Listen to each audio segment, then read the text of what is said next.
Hi friends, welcome to Sushma Gopiraj creations. ఈ వీడియోని skip చేయకుండా ఎండ్ వరకు చూడండి. మంచి స్నాక్ రెసిపీ అయితే మీ పిల్లలకి పెట్టొచ్చు.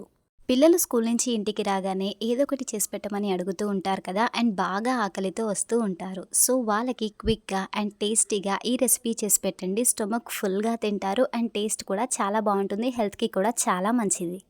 అటుకులతో ఈ రెసిపీ ఎలా చేయాలో చూసేద్దాం. ముందుగా పాన్ పెట్టుకొని ఆయిల్ వేసి ఆయిల్ హీట్ అయ్యాక అందులో తాలింపు దినుసులు వేయండి. నెక్స్ట్ జీలకర్ర కూడా కొంచెం వేయండి, హెల్త్కి చాలా మంచిది. నెక్స్ట్ అదే ఆయిల్లో పచ్చిమిర్చి, కరివేపాకు ఇంకా ఆనియన్స్ వేసి ఒకసారి బాగా మిక్స్ చేయండి.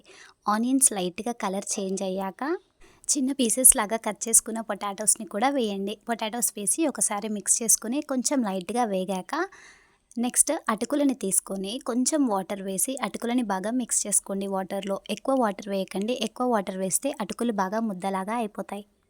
అటుకులు మిక్స్ చేసుకుని పక్కన పెట్టుకొని నెక్స్ట్ పొటాటోస్లోకి కొంచెం సాల్ట్ అలాగే పసుపు వేసుకొని బాగా మిక్స్ చేసుకొని పొటాటోస్ సాఫ్ట్గా అలాగే కొంచెం క్రిస్పీగా అయ్యేంత వరకు వేయించుకోండి.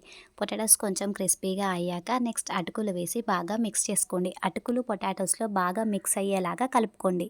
నెక్స్ట్ ఒక 1 మినిట్ ఉంచితే అటుకులకి ఫ్లేవర్స్ అన్నీ పట్టి ఎంతో టేస్టీగా ఉంటుంది. లాస్ట్లో కొత్తిమీరతో గార్నిష్ చేసుకుంటే ఎంతో టేస్టీగా అండ్ యమ్మీగా ఉండే అటుకుల ఉప్మా రెడీ. హ్యాపీగా మీ పిల్లలకి పెట్టేసేయండి. ప్లేట్ మొత్తం ఖాళీ చేస్తారు. నా వీడియోస్ కనుక మీకు నచ్చినట్టయితే లైక్ చేసి షేర్ చేసి సబ్స్క్రైబ్ చేయండి. Thank you so much for watching.